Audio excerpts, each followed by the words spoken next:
Bismillahirrahmanirrahim. Assalamualaikum warahmatullahi wabarakatuh. Sobal khair, anak solih-solihah kelas 5 SD IT Daurah. Kaifa halukum? Alhamdulillah bi khair. Syukran. Semoga kalian semua tetap semangat belajar di rumah dan tidak lupa pula tetap membantu pekerjaan di rumah bersama orang tua, ayah dan baik, sebelum kita masuk ke pembelajaran hari ini, kita sebaiknya berdoa terlebih dahulu. Sikap berdoa. Qabla ta'lim hayya naqra'u doa. Bismillahirrahmanirrahim. Rabbi zidni ilma warzuqni fahma. Rabbi shrah li sadri wa yassir li amri wahlul 'uqdatam min lisani yafqahu qawli. Amin ya rabbal alamin. Baik, hari ini kita akan belajar buku tematik 5G, subtema 2, fokus pembelajaran bahasa Indonesia.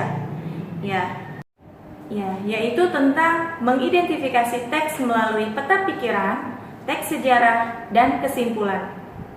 Cara mengelompokkan informasi dari teks ke dalam peta pikiran, kita mengingatkan kembali pelajaran yang sudah pernah kita pelajari, yaitu dengan menggunakan kata tanya, yaitu adik Simba. Masih ingat adik Simba itu dari apa saja kata-katanya? Dari ada kata apa, di mana, kapan, siapa, mengapa, dan bagaimana. Bisa dilihat di buku tematik 5G subtema 2 halaman 85. Selanjutnya di sini mengidentifikasi teks melalui peta pikiran, yaitu ada beberapa. Yang pertama, kalian harus memahami isi teksnya. Yang kedua, membaca dengan seksama. Diingat, membaca harus dengan sungguh-sungguh, jadi tidak dibaca dengan cepat. Baik, selanjutnya yang ketiga yaitu lalu menuliskan informasi pentingnya. Dapat dilihat kembali halaman 113. Di sini ada teks bacaan tentang Insinyur Soekarno. Sudahkah kalian memahami isi, membaca teks ini dengan baik? Dan terakhir kita akan mencari informasi penting dari teks Insinyur Soekarno ini. Bisa kalian perhatikan di samping Ustazah. Yang pertama, nama lain Insinyur Soekarno adalah Bung Karno. Yang kedua di sini kita temui pada tanggal 19 Desember 1948 Bung Karno diasingkan ke Pulau Bangka. Yang ketiga di sini ada informasi penting, yaitu tanggal 28 Oktober terjadi pertempuran antara Indonesia dengan tentara sekutu. Yang keempat, Insinyur Soekarno diangkat menjadi presiden pada tanggal 18 Agustus 1945. Baik, selanjutnya kita akan mempelajari teks sejarah.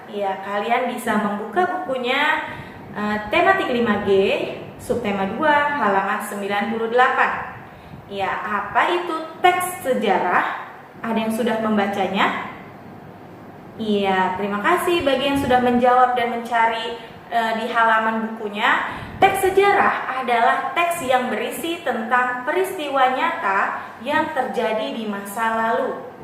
Kita pun bisa cara memahami sebuah teks sejarah itu, yaitu ada dua. Yang pertama itu ada menjawab pertanyaan berdasarkan isi teks. Dan kedua, cara menggali informasi menggunakan pertanyaan. Baik, mari kita perhatikan teks berikut ini, yaitu tentang menjelang peristiwa proklamasi kemerdekaan Republik Indonesia. Kalian bisa membuka bukunya di halaman 98. Selanjutnya yang kalian dapat membuat yaitu membuat pertanyaan.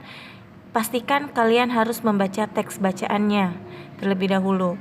Baik, yang pertama kita buat kata tanya apa yang dilakukan oleh Sultan Syahrir kala itu, tanda tanya.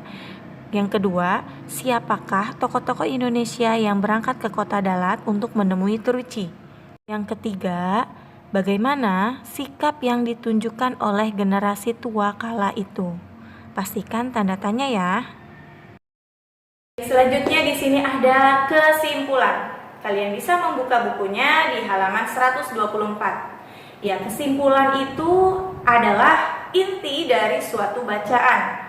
Ya, kesimpulan dapat memudahkan seseorang untuk memahami garis besar teks secara keseluruhan. Ya, masih ingatkah kalian cara menuliskan kesimpulan? Iya. Terima kasih bagi yang sudah menjawab dan mencari di dalam buku tematiknya. Ada 2 cara menulis kesimpulan, yaitu yang pertama membuat ide pokok di setiap paragraf. Ya, yang kedua, selanjutnya dari ide pokok kalian dapat kembangkan kembali dengan menggunakan bahasa sendiri. Ya, yang harus diperhatikan yaitu ejaan dan pemilihan kata saat menulis kalimat. Jadi pastikan menggunakan bahasa yang baik dan benar. Ya, di sini Ustazah siapkan ada contoh kesimpulan dari teks bacaan. Kalian pun bisa membuka bukunya di halaman 124, yaitu tentang masa penjajahan Belanda di Indonesia. Ya, kesimpulannya kita akan membuat kesimpulan dari suatu teks bacaan. Ya, yang bisa kalian lihat, perhatikan, dan bisa dibaca kembali bukunya. Kesimpulannya yaitu penjajahan Belanda terhadap Indonesia tak lepas dari kebangkrutan VOC atau VOC ya di Nusantara. Hal ini mengakibatkan sistem tanam paksa diberlakukan bagi rakyat pribumi. Ya, namun pada tahun 1948 melalui perdebatan di parlemen Belanda, sistem tanam paksa ini mendapat kecaman karena secara terang-terangan memberlakukan sistem yang tidak manusiawi. Baik, itulah tadi contoh kesimpulan dari suatu teks bacaan. Jadi kalian bisa menyimak video ini atau bisa kalian cari referensi lain. Bu, aku membaca buku dari ini. Boleh ya. Jadi kalian boleh sebanyak-banyaknya membaca buku yang ada di rumah. Alhamdulillah untuk materi hari ini sudah tersampaikan dan kalian bisa melihat video ini dengan baik dan bisa membaca bukunya di rumah juga dengan baik. Baik, kita akhiri dengan membaca hamdalah dan kafaratul majlis. Alhamdulillahirabbil alamin. Subhanakallahumma wa bihamdik asyhadu an la ilaha illa anta astaghfiruka wa atubu ilaik. Wassalamualaikum warahmatullahi wabarakatuh.